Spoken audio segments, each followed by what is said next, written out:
Là. Là. Quelque chose ou pas? C'est bon, on t'entend. C'est vrai? C'est trop drôle. Je suis obligé de désactiver le stream parce que sinon, en fait, les gens vont devenir dingues, je pense. Nate a une petite voix, mais Nate existe. Peut-être. Sam qui met pas la pression. C'est du stream de vieux ici. On n'est pas du tout, on n'est pas du tout tranquille avec les outils. Ici, donc, on est plus sur la page titre et donc les épreuves vont s'organiser vraiment page à page pour vraiment dire, ben là, il y a un problème à la page 2, à la page 3, etc. Là où sinon, moi, j'ai tendance à m'organiser plutôt par double page pour avoir une vision un peu plus fidèle au livre qu'on va déplier. J'ai enfin pu terminer la BD parce qu'il y avait encore beaucoup de choses à faire, justement côté finition, côté texte, côté intégration des retouches de dessin en fait, parce que vraiment tout a été redessiné, mais il restait encore des problèmes de cohérence, des costumes, des couleurs, etc. Et résultat, j'ai pu aller jusqu'au bout des 36 pages que compte la nouvelle version d'Inside en couleur contre 29 je crois sur sa version 2018. J'ai essayé d'être un peu plus fluide dans la narration parce qu'il y a quand même quelque chose comme 10 personnages dans la famille. En fait, il y a vraiment Osmo, son meilleur pote Curie, son frère, sa belle-sœur, ses grands-parents, ses parents, etc. Donc une famille très nombreuse. Un peu dans le modèle des familles asiatiques nucléaires, tout organisées dans la même maison. Et donc on va passer après à travers l'arrivée des héros, puisqu'on est dans un RPG où les personnages sont des PNJ, et ils vont avoir la visite des héros du jeu, vraiment les vrais héros que va vouloir rejoindre Osmo, et pour ça qu'il va bénéficier de l'aide de sa famille. Voilà. Firefox Inside Ulule. Paf. Alors, comment tu te sens par rapport au produit final là? Est-ce qu'on boit beaucoup de café d'ailleurs? Moi j'en bois, mais en fait, je sais pas, toi tu bois beaucoup de café? J'ai liquidé des bouts des trucs entiers de café là. J'ai fait, waouh, je suis déjà en train de le changer. C'est quoi ce bordel? Oh là là. Bah moi je bois du café de sorte à ce que ça soit efficace quand j'en ai besoin. Je me dis qu'en fait si je suis pas fatigué, il faut surtout pas boire du café par habitude. Oui. Je Parce bois que que 2 ou 3 par jour. 2. ouais, donc c'est pas énorme. Mais je sais pas. Et en fait C'est nerveux, je pense. ça me permet d'avoir le shot effectivement quand vraiment j'en ai besoin. C'est un rituel. Je sais qu'après le café, dans ma tête, je me dis, là, faut que je fasse quelque chose qui compte. Et souvent, ça marche. Moi, après, ouais, par rapport au projet, en fait, franchement, je commence à voir la version imprimée. C'est vrai que là, on va dire sur Ouais. écran, la version imprimée me rend vachement plus fier et je sais que je serai à même de le vendre grâce à ça parce que finalement, ouais, je considère que j'aurais donné le maximum. Le problème étant toujours le rapport au temps, c'est-à-dire que tu dis est-ce que j'aurais pas pu faire plus et tu dis ben, au bout d'un moment, en fait, il y a aussi un rapport à la quantité qui va être complètement. Le mec, il fait 60 000 signes et 90 000 signes à côté. Il fait, ouais, est-ce que j'en aurais pu en faire plus? Le million. Parce que. C'est excessivement drôle parce que moi, c'est vraiment l'inverse, quoi. Je suis content lorsque mes visuels sont faits et après, je complète par le texte. Voilà. Mon cher Nate, Yes. est-ce que tu te souviens, parce que moi en fait je m'en souviens pas, quand est-ce que tu t'es lancé dans le principe des world maps? Bah, je me rappelle très bien, moi, c'était Oculus Trigger 3 2018. On voulait faire un DLC, un bonus pour la campagne. Ah. Attends. Et qu'est-ce qu'on avait fait? Attends, je vais pouvoir retrouver la campagne. Mais en tout cas, on avait fait je me rappelle très bien d'avoir fait j'avais un énorme papier raisin et Ah mais oui, c'est vrai. Non, ça venait, je crois, du tableau de Yoko Taro lorsqu'il plaçait les RPG sur la graphique fantasy et réaliste. Est-ce qu'un RPG est plus ou moins fantaisiste, Ouais. Heroic Fantasy, ou plus ou moins réaliste comme Persona, je sais pas quoi, Final Fantasy, Dragon Quest et tout. Donc il avait fait une sorte Ouais, il d'iconographie. plaçait les RPG sur cette map et on s'est dit, ça, on devrait faire un truc comme ça, mais graphique, tu vois. une mécanique incroyable, tu sais, de où est Charlie, de ref. Est-ce que t'as la ref? Moi, je machin chose. Puis dans ma tête, ça fait. Non, mais c'est un truc où. C'est un truc que j'aime bien faire, et en même temps que les gens, ils aiment bien. Il y a un truc que nous seuls, moi, ça est capable de faire. Ah là là, du coup, j'ai réfléchi, il y a un petit truc Ghibli. Et j'en ai fait, j'en ai fait quelques-unes comme ça pour le délire. Et ça, j'ai vu que ça marchait bien, c'était Art to Play 2019, juste après le Covid, là. J'en avais 4 à ce moment-là, je crois. Et à Quelles ont partir de été ce tes moment-là, premières wall maps? T'es parti de Ghibli, justement, je crois. Ouais, Celle-ci? non, c'était en 2020, je crois. Et du coup, je me suis dit, et si je faisais vraiment une série entière, en fait. Et puis voilà, c'est parti comme ça. Maintenant, j'en ai marre. Quand même, la Persona 5, vraiment, j'ai mis tout mon cœur. J'ai mis 3-4 semaines à la faire. Elle est assez simple en termes de rendu, mais je peux te dire que j'ai regardé tous les streams de la Terre, j'ai tous les mini side quests, tous les personnages et tout.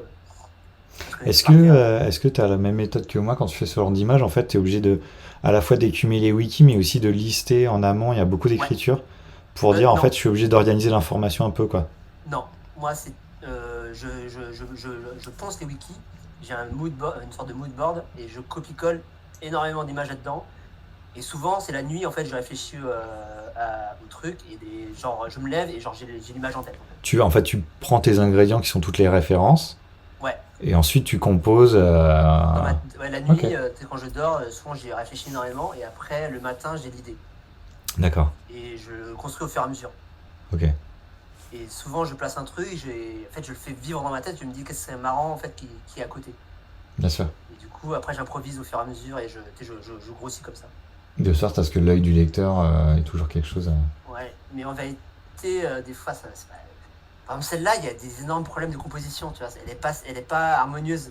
Mais j'ai peur de la bouger parce que la Jojo, là, en fait, elle est pas ronde, en fait. Et ça m'agace, mais tous les éléments y sont. Du coup, je suis un peu en mode, je sais pas si je peux les bouger, quoi. Après, il Il y faut a voir pas l'image globale. L'image globale, elle marche en termes de couleurs, en termes de compo, etc. de Ça va. terre, c'est trop de problèmes. Enfin, Oui, mais moi, il y je a vois plein de cette- trucs, tu sais, les courbes et tout, elles sont toutes pétées, elles vont nulle part, elles n'ont pas de cohérence. Mais tous les éléments sont à peu près corrects, tu vois. Du coup, j'ai peur de les bouger. Le passage en couleur est toujours assez, comment dire, impitoyable hein, des fois hein, sur ce genre de choses où tu te dis putain, ça peut marcher en line et puis tout d'un coup quand on passe aux couleurs, en fait, ça révèle toutes les approximations Ouais. que peut avoir des fois en fait. Ouais. Et ce qui est drôle, c'est que c'est vraiment toujours la même structure à la fin. Je me suis regardé faire, je me fait putain, c'est toujours la même façon de faire. Il y a toujours deux persos tu sais, qui sont en duel au milieu. Ouais. Il y a des gens qui tournent autour en rond. Bon, il est temps que j'arrête quand même ce truc parce que je commence à me répéter là. Le LUL, en gros, c'est quoi? Ça va être un livre qui va synthétiser tout ça? Ouais, c'est ça. C'est bah ouais, on regroupe tout en un bouquin. Et en fait, c'est un peu comme si j'étais un cartographe et je refaisais en fait une étude, une analyse de tous les mondes imaginaires, un peu académique. Ça, ça fait, comme des anciennes civilisations que je revisite et tout. Ouais. Donc voilà, ça pouvait être un bon mise en scène de tous ces world maps. Et le livre donc aura un fer adoré sur la couverture. Le but est vraiment en fait d'explorer à la fois les warm-up en elles-mêmes et ensuite d'avoir des doubles pages explicatives C'est ça. sur les détails, leur conception, l'univers en lui-même en En fait. lui-même, quel est son impact, comment il se place dans l'univers otaku. Voilà, c'est Un ça. côté aussi où est Charlie, puisque enfin, tu dois chercher Oui, des éléments. c'est vrai que il y a beaucoup marché sur les conventions, c'est le fait que les gens ils reconnaissent les références et après que je leur demande, je mets des petites énigmes, des petits jeux pour gagner des petits cadeaux et du coup chercher des Pokémon en double, chercher des princesses Zelda, ce genre de choses. Ça, ils sont très, très fiers. Du coup, j'ai essayé de décliner ce concept sur chacune des maps pour qu'il y ait une espèce de rejouabilité. Parce que du coup, ça me fait plaisir parce que les gens ils prennent du temps pour regarder les images et ils remarquent que j'ai fait plein de petits trucs marrants. Ah, regarde, lui, il est en train de taper l'autre et machin chose. Parce que j'ai énormément de temps à réfléchir aux interactions entre les différents éléments.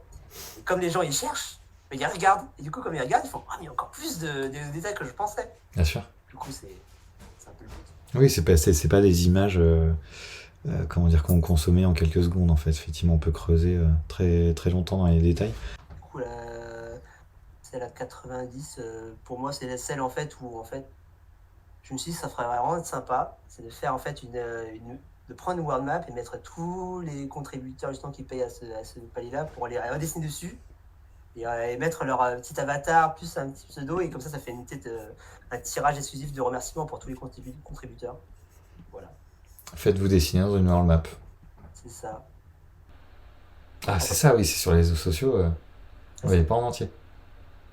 Putain, c'est hyper dynamique, trop bien. Je me suis préparé, hein. Elle est trop bien.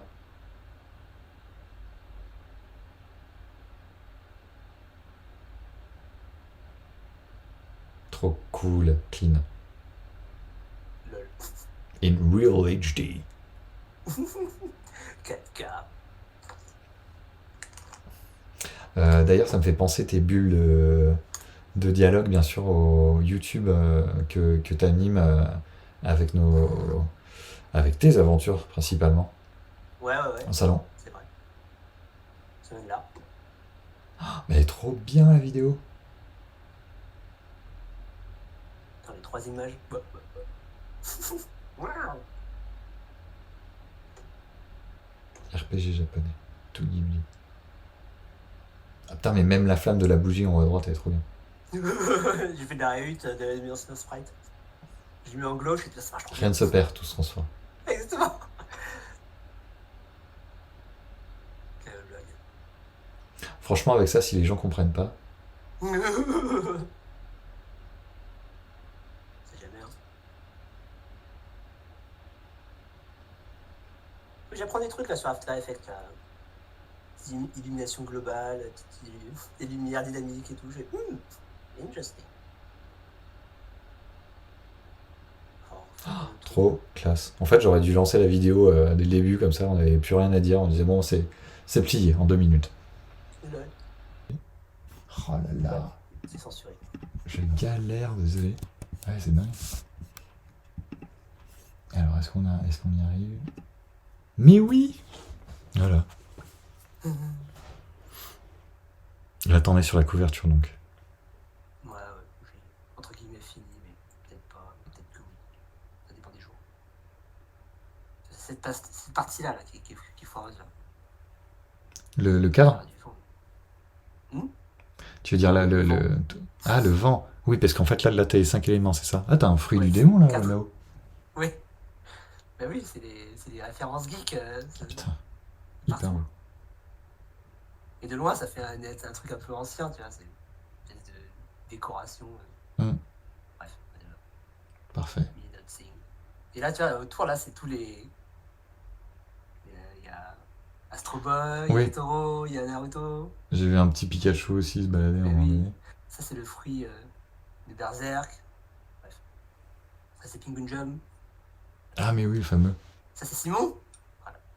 Ah là là. Et là, c'est Jojo, Jotaro. Bref. Ah, mais oui, le petit Totoro, je vois. Trop bien. Bref. C'est ouf. Ça sera la partie dorée. Ouais. Bref. Ok. Eh ben, c'est le moment de se quitter. Merci à tous de nous avoir suivis. Si tout va bien, vous recevrez encore des petites news de la part de Ulule. On en profite, on vous spam. Et après, on vous laissera tranquille avec justement, je pense, quelques mois sans projet pour se concentrer sur la vente en salon. Mais voilà, merci encore d'avoir été là. C'était hyper chouette de pouvoir compter sur vous. C'est une chance un peu inouïe, j'avoue. Et puis à très bientôt, quoi. On essaiera de remettre ça justement à travers un vrai live dessin quand on aura à la fois un peu plus de temps justement et l'occasion de s'y remettre, quoi. Voilà. À bientôt tout le monde.